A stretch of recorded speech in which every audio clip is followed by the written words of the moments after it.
Hello friends, आलोक academy की online classes में आप सभी का स्वागत है। दोस्तों, हम पढ़ रहे हैं सीटेट एग्ज़ाम से संबंधित बाल मनोविज्ञान शिक्षण। आज की क्लास में महत्वपूर्ण 10 प्रश्नों की श्रृंखला लेकर प्रस्तुत है आपका दोस्त। दोस्तों, आप हमारे चैनल को सब्सक्राइब करें, वीडियो को लाइक एवं शेयर करें। तो चलिए क्लास की शुरुआत करते हैं पहले प्रश्न के साथ।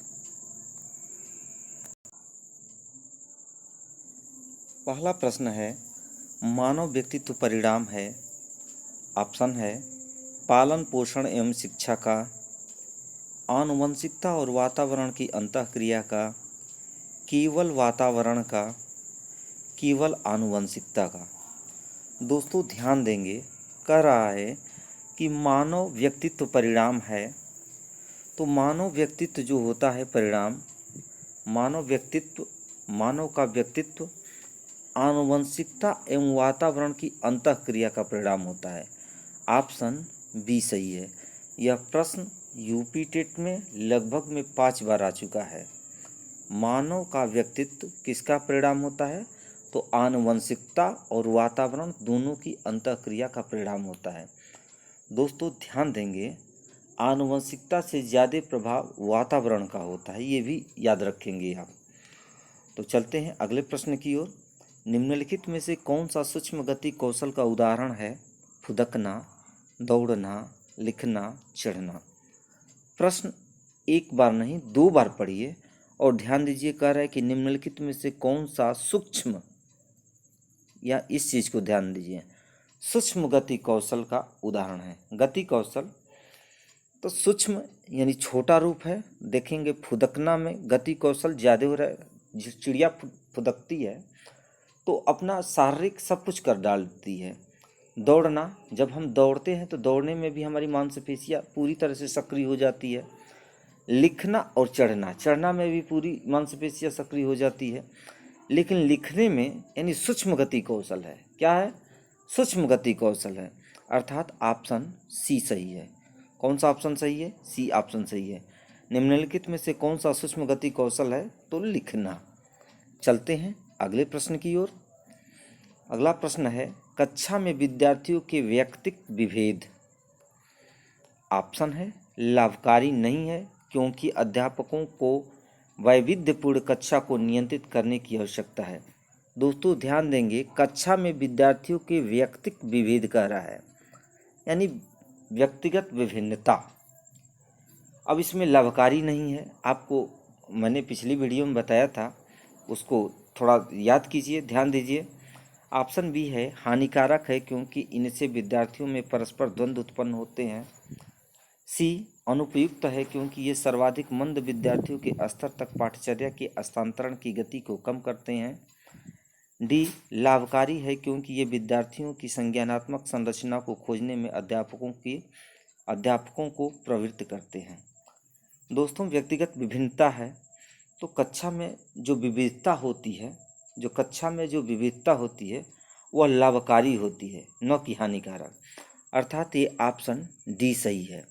लाभकारी होती है क्योंकि ये विद्यार्थियों की संज्ञानात्मक संरचनाओं को खोजने में अध्यापकों को प्रवृत्त करती है। इस प्रकार से ऑप्शन डी सही है। चलते हैं अगले प्रश्न की ओर।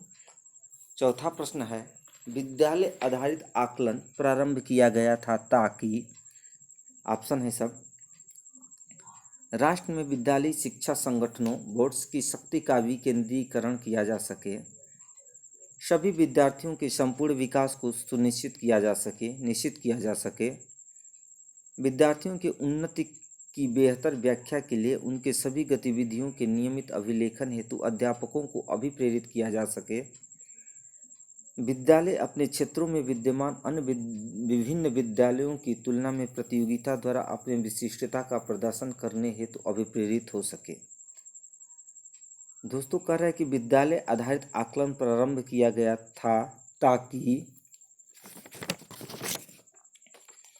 इसका ऑप्शन बी सही होगा।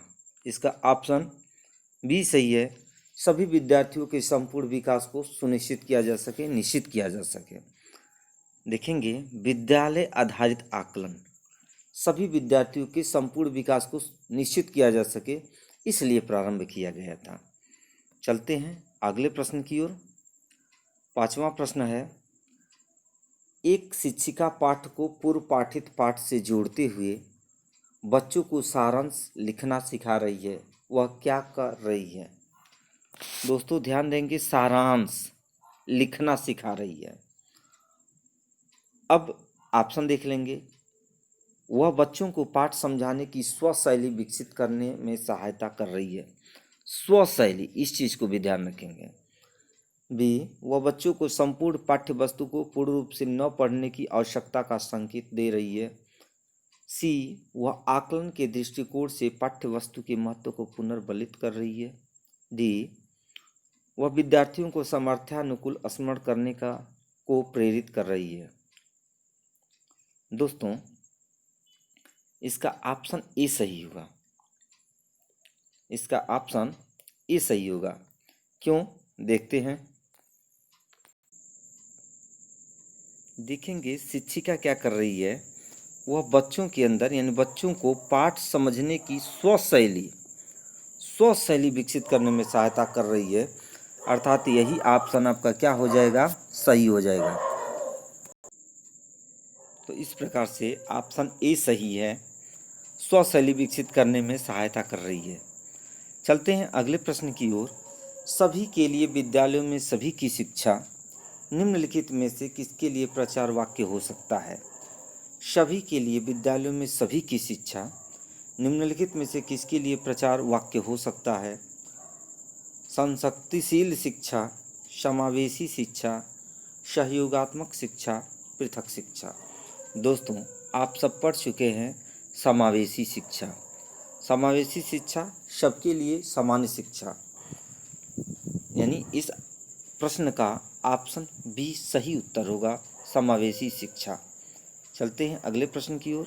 7वां प्रश्न है, एक आंतरिक बल जो प्रोत्साहित करता है, व्यवहार परक प्रतिक्रिया के लिए बाध्य करता है एवं उस प्रतिक्रिया को विशिष्ट दिशा उपलब्ध कराता है, रिक्त स्थान है। अभिप्रेरण, अध्यवसाय, संवेग, वचनबद्धता। दोस्तों आंतरिक बल कह रहा है, एक आंतरिक बल जो प्रोत्साहित करता है। प्रोत्साहित करने को अभिप्रेरित कहते हैं दोस्तों, और व्यवहार परक प्रतिक्रिया के लिए बाध्य करता है एवं उस प्रतिक्रिया को विशिष्ट दिशा उपलब्ध कराता है। इसका ऑप्शन ई सही होगा, अभिप्रेरण। दोस्तों अभिप्रेरण जो होता है यानी अभिप्रेरणा जो होती है वो शिक्षार्थियों के अंदर रुचि पैदा करती है। अभिप्रेरणा का क्या कार्य है? विद्यार्थी या शिक्षार्थी के अंदर रुचि पैदा करना। तो यह आंतरिक बल होता है। अभिप्रेरणा क्या होता है? आंतरिक बल होता है जो प्रोत्साहित करता है हमारे व्यवहार को और हमें एक विशिष्ट दिशा में आगे बढ़ाने के लिए अग्रसर करता है। तो इस प्रकार से ऑप्शन ए सही है, अभिप्रेरण। चलते हैं अगले प्रश्न की ओर। 8वां प्रश्न है, एक औसत बुद्धि वाला बच्चा यदि भाषा को पढ़ने एवं समझने में कठिनाई प्रदर्शित करता है, देखेंगे प्रश्न पढ़ते समय ही ध्यान देंगे, निशान लगाते चलेंगे प्रश्न क्या कर रहा है। कह रहा है कि एक औसत बुद्धि वाला बच्चा यदि भाषा को पढ़ने में एवं समझने में कठिनाई प्रदर्शित करता है तो यह संकेत देता है कि बच्चों में रिक्त स्थान का लक्षण प्रदर्शित कर रहा है। पठन अक्षमता, डिसलेक्सिया, लेखन अक्षमता, डिसग्राफिया, गणितीय अक्षमता, डिसकैलकुलिया, गति समन्वयक अक्षमता, डिस्प्रैक्सिया। दोस्तों ज्यों ही पढ़ने से संबंधित अक्षमता का है तो इसका ऑप्शन ए सही है, याद रखेंगे। इसका ऑप्शन कौन सा सही है? ए ऑप्शन सही है, यानी पठन अक्षमता। आगे के जो लेखन अक्षमता है, लिखने से संबंधित, गणितीय वाला, डिसकैलकुलिया, इसको भी याद कर लेंगे बार बार। यानी एक बार डिसलेक्सिया पूछेगा तो अगली बार डिसग्राफिया, यानी ऐसा ही चांस बनता है। तो आप सबको याद कर लेंगे, जो भी आएगा हल कर देंगे बढ़िया से। चलते हैं अगले प्रश्न की ओर। बच्चों को समूह कार्य देना एक प्रभावी शिक्षण रणनीति है, क्योंकि समूह कार्य दोस्तों का रहा है सामूहिक शिक्षा। बच्चों को समूह कार्य देना एक प्रभावी शिक्षण रणनीति है क्योंकि इससे शिक्षक का काम कम हो जाता है। छोटे समूह में कुछ बच्चों को दूसरे बच्चों पर हावी होने की अनुमति होती है। सीखने की प्रक्रिया में बच्चे एक दूसरे से सीखते हैं और परस्पर सहायता भी करते हैं। बच्चे अपना काम जल्दी करने में समर्थ होते हैं। दोस्तों, कह रहा है कि बच्चों को समूह कार्य देना एक प्रभावी शिक्षण रणनीति है, क्योंकि तो इसका ऑप्शन सी सही होगा। सीखने की प्रक्रिया में बच्चे एक दूसरे से सीखते हैं और परस्पर सहायता भी करते हैं। कह रहा है ना, कुछ समूह कार्य देना, तो समूह कार्य में क्या होगा, बच्चे परस्पर एक दूसरे की क्या करेंगे, सहायता करेंगे और एक दूसरे से सीखती हैं। चलते हैं अगले प्रश्न की ओर। अंतिम प्रश्न है, निम्नलिखित में से कौन सा सृजनात्मकता से संबंधित है? अपसारी चिंतन, अभिसारी चिंतन, सामवेगिक चिंतन, अहमवादी चिंतन। दोस्तों याद रखेंगे, ज्यों ही सृजनात्मकता आए और चिंतन अपसारी और अभिसारी चिंतन पूछे तो याद रखिएगा इसका ऑप्शन ए सही है, अपसारी चिंतन। दोस्तों, आज का सेशन कैसा रहा बताएंगे। मिलते हैं कल अगली प्रश्नों की श्रृंखला लेकर के पार्ट 3 के साथ। तो दीजिए विदा अपने दोस्त को। धन्यवाद।